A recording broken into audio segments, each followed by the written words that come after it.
বাটির মধ্যে লাল লাল ওটা কি বানিয়েছে দিদি ভাই, ঠিক বোঝা যাচ্ছে না, তাই তো? দেখতে হবে আমার সাথে কি বানাচ্ছি আমি, তার জন্য আমার সাথে যেতেও হবে আমার রান্নাঘরে। দেখো, প্রথমে আমি রান্নার জন্য জোগাড়গুলো করে নিচ্ছি। তার জন্য কি করলাম, কিছুটা পেঁয়াজ কেটে নিলাম। এবার আদা, রসুন, কাঁচা লঙ্কা, বাকি পেঁয়াজ বাটবো কিছু, সেটা কেটে রেখেছি, আর টমেটো। এবার মশলাগুলো বাটছি। কিভাবে বাটলাম সেটা তো দেখেই নিলে তোমরা। প্রথমে আদাটাকে গুনিয়ে নিলাম, তারপরে পেঁয়াজ, রসুন, কাঁচা লঙ্কা সবকিছু একসাথে পেস্ট করে রেখে দিলাম। আর টমেটোটাকে এইভাবে একটু গ্রেট করে নিলে গ্রেভিটা দেখি খুব ভালো হয়, তাই কিছুটা টমেটো গ্রেট করে নিলাম, দুটো বড় সাইজের টমেটো। আর একটা গুঁড়ো লঙ্কাকে আগে থেকে মানে সবকিছু মশলাকে, গুঁড়ো মশলাগুলোকে ভিজিয়ে রেখে দিলাম বাটির মধ্যে। এবার কি বানাচ্ছি দেখো, মেন উপকরণ দেখো, খাসির মাংস বা মাটন যে যেভাবে বলো, ওটাকে ম্যারিনেশন করে নিচ্ছি। তার জন্য নুন, তেল আর জিরে গুঁড়ো, লঙ্কা গুঁড়ো, হলুদ গুঁড়ো, আর দিলাম কিছুটা আদা রসুন কাঁচা লঙ্কার পেস্ট। আদা রসুন কাঁচা লঙ্কার পেস্টটা একটু পরে দিচ্ছি, আগে গুঁড়ো মশলাগুলো ভালো করে মাখিয়ে নিলাম, তারপর এবার দিচ্ছি আদা রসুন কাঁচা লঙ্কার পেস্টটা। এটা ভালো করে ম্যারিনেশন করে রেখে দিতে হবে আধা ঘন্টা।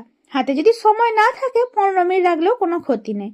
এবার মাংসর ঝোল যেহেতু বানাচ্ছি, তাতে আলু না দিলে চলে, আমাদের বাড়িতে তো সবাই একটু আলুর ভক্ত, তাই একটু আলু দিয়ে দিলাম। তোমরা যদি আলু দিতে না চাও তাহলে দিও না।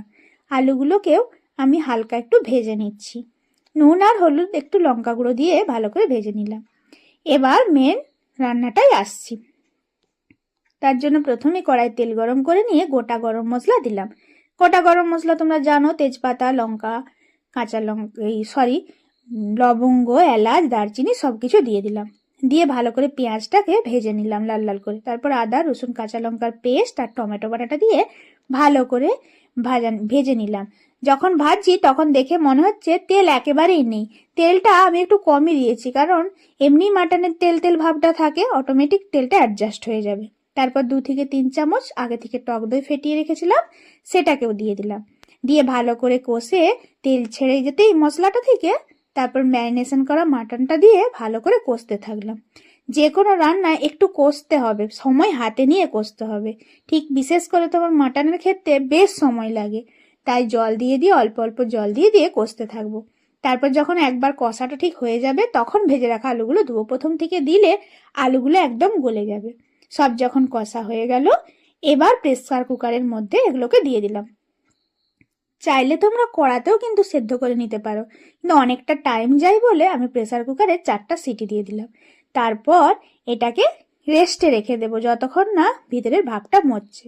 খুলে খুলে দেখাচ্ছি, দেখো তেলটা যতটা কম লেগেছিল ততটা কিন্তু আর লাগেনি, এটা থেকে অটোমেটিক তেল রিলিজ করে অ্যাডজাস্ট হয়ে গেছে।